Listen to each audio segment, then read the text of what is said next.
Welcome back to our reading of Pride and Prejudice by Jane Austen. Today we continue with Chapter 3, where the Bennet family finally meets Mr. Bingley and his mysterious friend, Mr. Darcy, at the Meryton Assembly. First impressions are made, and not all of them are favorable. If you're enjoying the story, please like this video, subscribe to the channel, and turn on notifications so you don't miss the next chapter. Now, sit back, relax, and let's begin. Chapter 3 of Pride and Prejudice.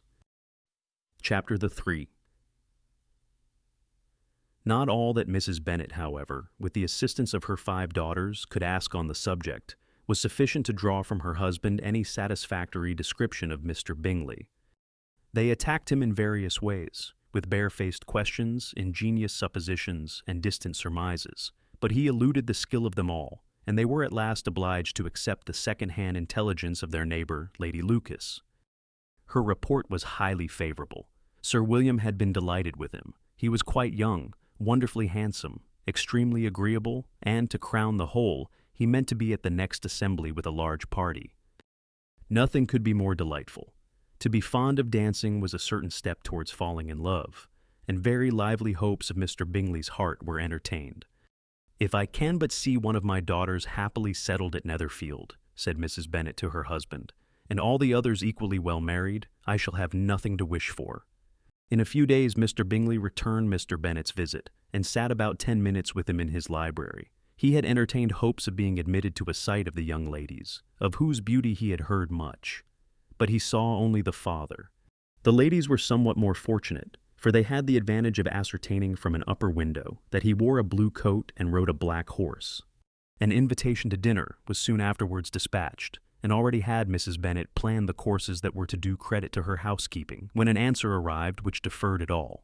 Mr. Bingley was obliged to be in town the following day, and consequently unable to accept the honor of their invitation, etc. Mrs. Bennet was quite disconcerted. She could not imagine what business he could have in town so soon after his arrival in Hertfordshire, and she began to fear that he might be always flying about from one place to another, and never settled at Netherfield as he ought to be. Lady Lucas quieted her fears a little by starting the idea of his being gone to London only to get a large party for the ball, and a report soon followed that Mr. Bingley was to bring 12 ladies and 7 gentlemen with him to the assembly. The girls grieved over such a number of ladies, but were comforted the day before the ball by hearing that instead of 12, he had brought only 6 with him from London, his 5 sisters and a cousin. And when the party entered the assembly room, it consisted of only 5 altogether: Mr. Bingley, his 2 sisters, the husband of the eldest, and another young man. Mr. Bingley was good-looking and gentlemanlike. He had a pleasant countenance and easy, unaffected manners. His sisters were fine women, with an air of decided fashion. His brother-in-law, Mr. Hurst, merely looked the gentleman, but his friend Mr. Darcy soon drew the attention of the room by his fine, tall person, handsome features, noble mien, and the report which was in general circulation within 5 minutes after his entrance, of his having 10,000 a year. The gentleman pronounced him to be a fine figure of a man.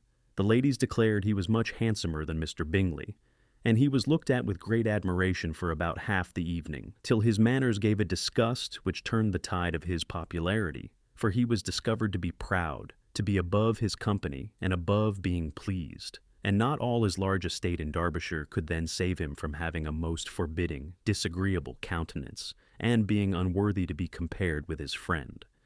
Mr. Bingley had soon made himself acquainted with all the principal people in the room. He was lively and unreserved, danced every dance, was angry that the ball closed so early, and talked of giving one himself at Netherfield. Such amiable qualities must speak for themselves. What a contrast between him and his friend! Mr. Darcy danced only once with Mrs. Hurst and once with Miss Bingley, declined being introduced to any other lady, and spent the rest of the evening in walking about the room, speaking occasionally to one of his own party. His character was decided. He was the proudest, most disagreeable man in the world, and everybody hoped that he would never come there again.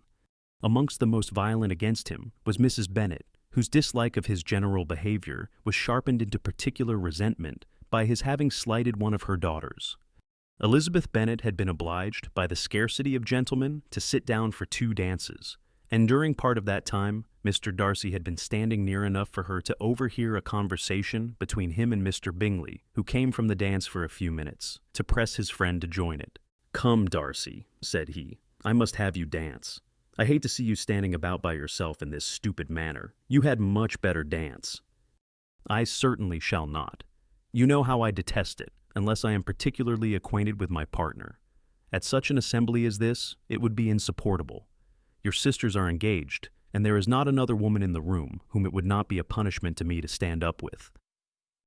"I would not be so fastidious as you are," cried Bingley, "for a kingdom.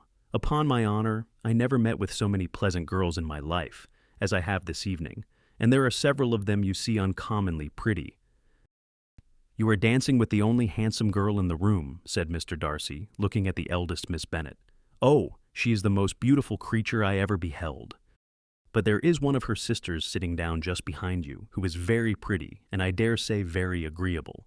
Do let me ask my partner to introduce you." "Which do you mean?" And turning round, he looked for a moment at Elizabeth, till catching her eye, he withdrew his own and coldly said, "She is tolerable, but not handsome enough to tempt me, and I am in no humor at present to give consequence to young ladies who are slighted by other men.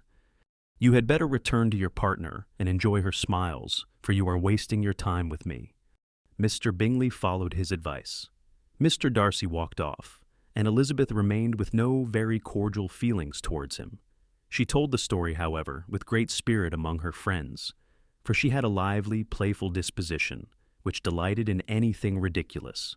The evening altogether passed off pleasantly to the whole family. Mrs. Bennet had seen her eldest daughter much admired by the Netherfield party. Mr. Bingley had danced with her twice, and she had been distinguished by his sisters. Jane was as much gratified by this as her mother could be, though in a quieter way. Elizabeth felt Jane's pleasure. Mary had heard herself mentioned to Miss Bingley as the most accomplished girl in the neighborhood. Anne, Catherine, and Lydia had been fortunate enough to be never without partners, which was all that they had yet learnt to care for at a ball. They returned therefore in good spirits to Longbourn, the village where they lived, and of which they were the principal inhabitants. They found Mr. Bennet still up. With a book he was regardless of time, and on the present occasion he had a good deal of curiosity as to the event of an evening which had raised such splendid expectations.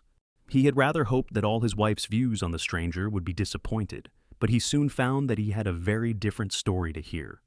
"Oh, my dear Mr. Bennet," as she entered the room, "we have had a most delightful evening, a most excellent ball. I wish you had been there. Jane was so admired, nothing could be like it. Everybody said how well she looked, and Mr. Bingley thought her quite beautiful and danced with her twice.